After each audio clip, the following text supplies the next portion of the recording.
O que significa a deflação anunciada esse mês? A deflação decorre principalmente da queda de preços na gasolina e do etanol. Por outro lado, os preços dos alimentos continuam subindo. Assim, apenas os mais ricos sentem algum alívio no bolso, enquanto os mais pobres continuam sofrendo com o aumento dos preços e a carestia. Para falar sobre essa questão, nós conversamos agora com Guido Mantega, que é professor de economia da FGV e que foi ministro da Fazenda nos governos Lula e Dilma. Boa noite, ministro. Tudo bem? Prazer falar com o senhor. Como vai? Boa noite, Cosmo. Boa noite, Ana Rosa. É um prazer estar com vocês aqui no programa da TVT. Maravilha. Ministro, fala pra gente, para os nossos telespectadores, no último mês a gente ouviu falar em deflação no Brasil. Mas essa deflação, ministro, não chega ao bolso do trabalhador, a quem recebe salário mínimo, a quem vai ao supermercado comprar alimento, porque não consegue encher um carrinho de alimentos. Eu queria que o senhor explicasse para os nossos telespectadores aqui da TVT e ouvintes da Rádio Brasil Atual o que significa essa tal deflação anunciada no Brasil. Bom, nós temos uma inflação que foi causada pela crise da Covid, depois também por essa guerra na Ucrânia, não é? E subiu o preço da energia, né, combustíveis e também de alimentos, né? Então, o preço dos combustíveis subiu porque também a Petrobras praticou uma política equivocada de preços, subiu mais do que seriam necessários, né? Então, nós já estamos, desde o ano passado, com uma inflação acima de 10% ao mês. E isto corrói o poder de compra da população. Os alimentos, eles subiram de preço porque estão sendo demandados no mercado internacional. Há uma demanda forte e o preço acaba ficando em dólares.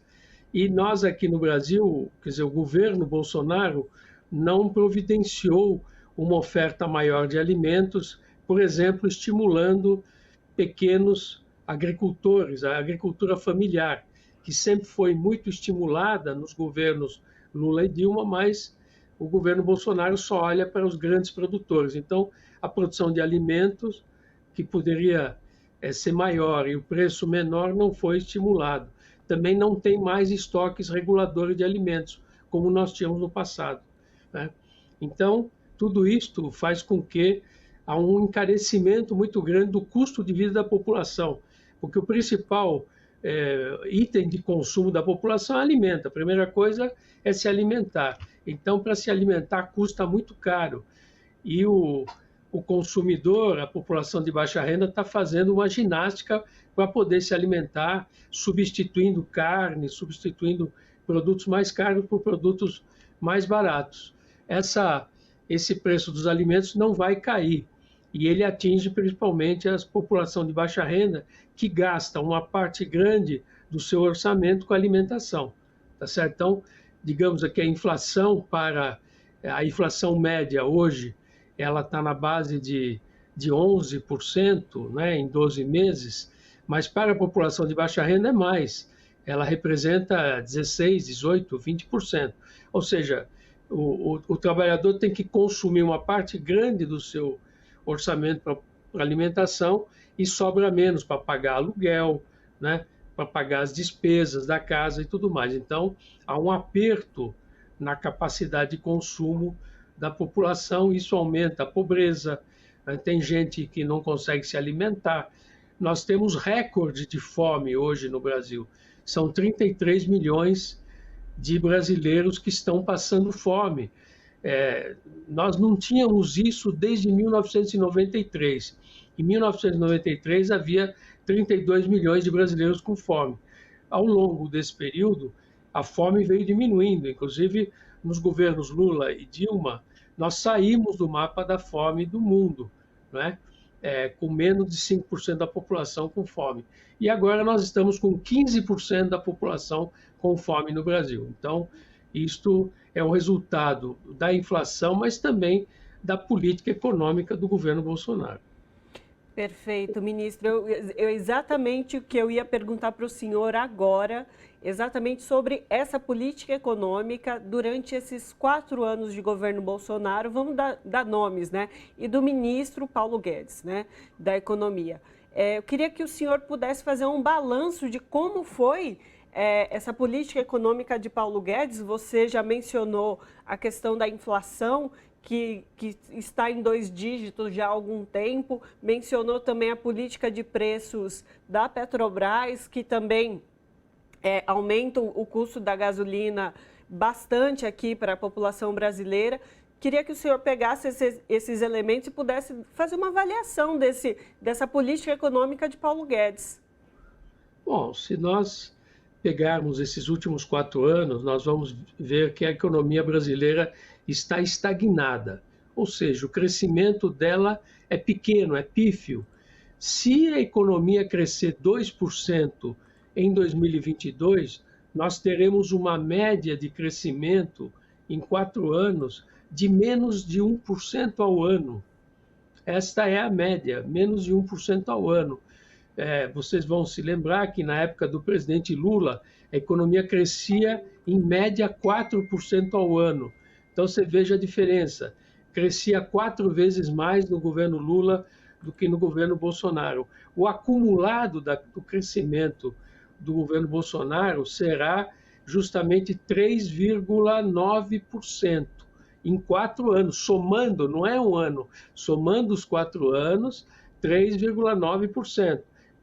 É a mesma coisa. No governo Lula, em um ano você crescia 4%, em média. Porque teve ano que nós crescemos 7,5%. Tá certo? Então você veja a diferença do comportamento da economia. Isso porque, em vez de estimular o crescimento da economia, estimular a indústria, estimular o setor agrícola, as exportações, eles ficaram privatizando as empresas estatais, diminuindo investimentos. O investimento caiu muito no governo Bolsonaro. E o investimento é um dos dinamizadores da economia, que gera emprego, né, que aumenta a renda, tem um efeito multiplicador. E eles diminuíram os investimentos. Então, a economia não tem dinamismo. Por um lado, eles congelaram o salário mínimo, não deram aumento, até diminuíram o salário mínimo em 1,7%, diminuíram os salários com as reformas que eles fizeram, né? E você hoje, a população ganha um salário menor. A renda média mensal hoje está em 2.600 e pouco, que é menor do que a renda média em 2014. A renda média mensal dos trabalhadores, né, ela é menor do que era em 2014. Então, os salários caíram, o desemprego aumentou e, com isto, caiu a demanda da economia. Porque uma das forças motrizes da economia é o mercado consumidor. O nosso mercado consumidor encolheu porque a população não tem capacidade. Os salários diminuíram, muito mais gente desempregada, a informalidade subiu, o salário médio caiu. Tá certo? Então, não criou um mercado consumidor, enquanto que no governo Lula e mesmo no governo Dilma você tinha um grande mercado consumidor, porque mesmo os pobres tinham poder aquisitivo, você tinha gente que comprava um carrinho, que podia comprar eletrodomésticos, alguns compraram casa, nós tínhamos o programa Minha Casa Minha Vida, não é? Que permitia a compra de casa, mesmo pelas pessoas mais humildes. Tudo isso foi cortado. O programa Minha Casa Minha Vida, um programa habitacional que entregou mais de 4 milhões de habitações e uma boa parte para a população de baixa renda, está congelado, ele está paralisado. Então, eles paralisaram a economia. Eles achavam que privatizando a economia, tirando a ação do Estado, né, eles iam conseguir ter investimentos do setor privado e a economia iria crescer. Nada disso aconteceu e nós temos um dos piores governos que nós já tivemos, com um desempenho econômico pífio. Hoje nós temos estagflação no Brasil, uma economia crescendo pouco com inflação alta, estagflação, né? E você tem hoje um impulso de crescimento em 2022, porque é um ano eleitoral, porque eles estão fazendo uma série de medidas pontuais, não é, passageiras, que estão dando um crescimento um pouco maior para a economia esse ano, mas não é um crescimento sustentável, não tem investimento. Então, assim que acaba o efeito, é como você pega um paciente que está no hospital e está com uma hemorragia. Aí você vai lá e você faz uma transfusão de sangue e dá uma injeção de sangue. Ele dá uma melhorada passageira, mas na hora que acabar aquela transfusão, ele volta para aquela situação de hemorragia, que ele está perdendo sangue e ele está se debilitando. Então, essa é a situação da economia brasileira hoje, uma situação de estagnação. Nós perdemos o bonde porque os países avançados e outros países emergentes, todos fizeram políticas de estímulo para a economia. Então, você vê, os Estados Unidos, no ano passado, cresceu 5,7%, né? Os países europeus cresceram, estavam crescendo também em 2022, mais do que o Brasil. Por quê? Porque fizeram políticas de estímulo econômico feito pelo Estado. Aqui eles tiraram o Estado. No momento de crise, o Estado tem que intervir mais, ele tem que dar subsídios, ele dá mais crédito barato. Eles paralisaram o crédito, paralisaram o BNDES, os bancos públicos não estão funcionando. Então, esse é o quadro que nós temos hoje na economia brasileira. Ministro, o atual governo vai entrar para a história como, nos últimos tempos, o presidente da República que não deu aumento real para o salário mínimo. É o que vem sendo cotado aí. Agora, eu quero ouvir o senhor sobre essa questão desse auxílio que, depois de muita briga no Congresso, aumentou para R$600, mas é um auxílio que fica só até dezembro, né? Por que não foi feito isso? O Brasil tinha filas de pessoas em segurança alimentar, com fome, trabalhadores que não conseguiam frente de trabalho, não conseguiam uma colocação no mercado de trabalho, e do nada vem essa proposta que soa, como muitos já falaram, eleitoreira. Queria que o senhor falasse esses reflexos de tudo isso, né? E, inclusive, a proposta do candidato à presidência da República, o ex-presidente Lula, de perpetuar essa renda mínima aí, caso seja eleito. Então, o governo Bolsonaro é um governo oportunista, né? Em vez dele pensar nos trabalhadores, na população pobre, nos 4 anos de mandato, ele vai pensar no último ano para ver se ele consegue evitar a derrota que vai sofrer nas urnas, tá certo? Então, é um oportunismo. E viola as leis eleitorais, ele está violando. Eu nunca vi isso, não me lembro de ter visto algum presidente fazer isto no Brasil no último ano, violar as normas eleitorais. Você não pode dar benefício na última hora. Bom, se ele queria dar benefício, ele tinha que ter dado ano passado, porque ano passado o pessoal já estava passando fome, já estava mal, né? Então, na última hora, ele dá o benefício. Bom, esse benefício, claro, tem um impacto. A população estava ganhando R$400 por mês, passou a ganhar agora, recentemente, R$600 por mês. Isso dá uma melhorada na condição de vida da população, tá certo? Mas ele é passageiro, porque ele foi feito até dezembro, né? Então, o que vai acontecer em janeiro? De repente, a população ela mergulha de novo na miséria, né? Porque vai faltar dinheiro para comprar comida, para as questões básicas. Então, certamente vai ter que ser prorrogado esse auxílio. Enquanto o novo governo não tem tempo de implementar novas medidas, né? Se o presidente Lula ganhar a eleição, certamente a prioridade dele vai ser implantar um programa emergencial para resgatar a pobreza, para diminuir a fome no Brasil, como ele fez, aliás, em 2003. Em 2003, o governo Lula começou com um programa de combate à fome, que havia fome no país, e ainda em 2003 lançou a Bolsa Família, lançou a Bolsa Família, tá certo? Então agora o que vai acontecer? É óbvio que esse programa vai ter que continuar. O Bolsonaro ele vai tentar enfiar no orçamento, que ele ainda não apresentou a proposta orçamentária até 31 de agosto, ele vai tentar enfiar isso. Agora, para fazer isso com o teto de gastos, ele vai ter que tirar dinheiro da saúde, da educação, quer dizer, ele vai tirar com uma mão e dar com a outra. Ele vai ter que, digamos, apertar outros gastos, mas que também são importantes para a população para viabilizar esse programa. E o governo Lula certamente já se comprometeu que ele dará continuidade a esse programa, mas certamente ele entrará com novos programas muito melhores do que esse programa. Esse não é um bom programa. Esse programa tem defeitos em relação ao Bolsa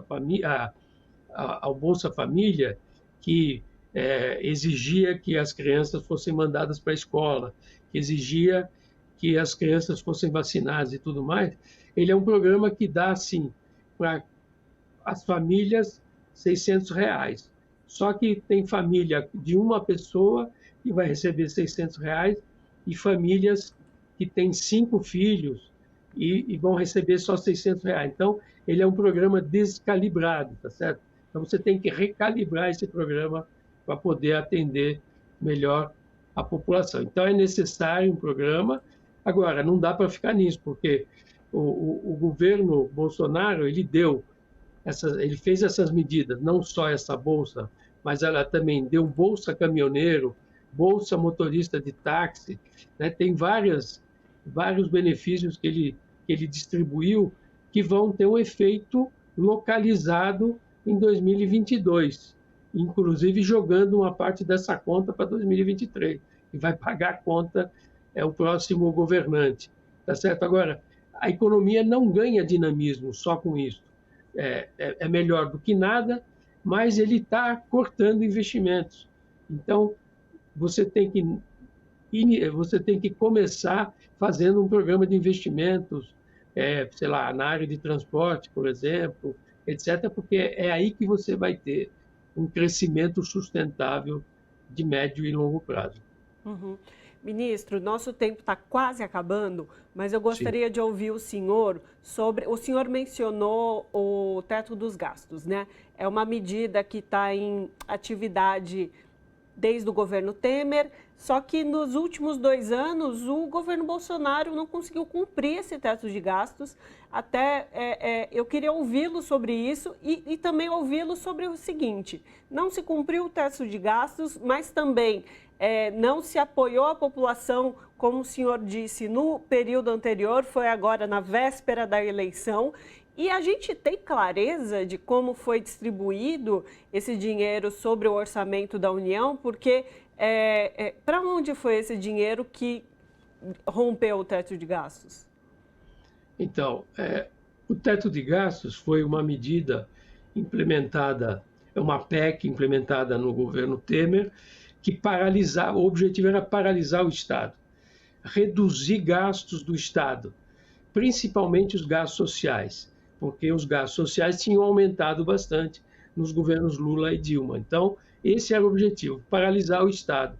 E com isso ele paralisou também o investimento, né? Não sobrou espaço para investimento e, portanto, para dar dinamismo para a economia. Então, é uma medida absurda. Por 20 anos, você não poderia aumentar, quer dizer, a população aumentando e o gasto social diminuindo. Tá? Então, não fazia sentido. O governo Bolsonaro, na verdade, ele não respeita nenhuma lei, nenhuma regra, às vezes que eles mesmos definiram. Então, ele burlou o teto de gastos à torto e à direito. Quer dizer, ao invés de fazer uma política consistente, combinada com o Congresso, ele fazia qualquer coisa. Então, já são 3, 4 anos que ele não cumpre o teto de gastos, mas vai deixar o teto de gastos para o próximo governo.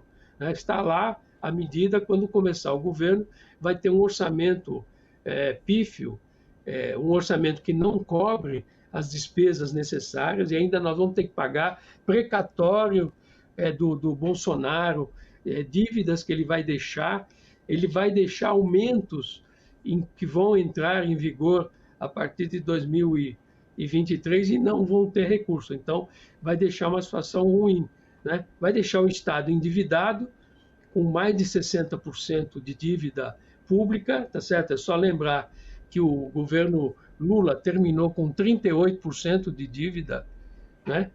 de dívida pública, ele praticamente dobrou a dívida pública e a economia não cresce e a população empobreceu. Então, você veja que esse é o resultado do governo Bolsonaro. Tá certo, então conversamos com Guido Mantega, que é professor de economia na FGV e que foi ministro da Fazenda nos governos de Lula e Dilma. Ministro, muitíssimo obrigada pela sua participação e por essa análise econômica desse período que a gente passa agora. Olha, obrigado a vocês, foi um prazer participar do programa e um abraço a todos. Abraço. Abraço.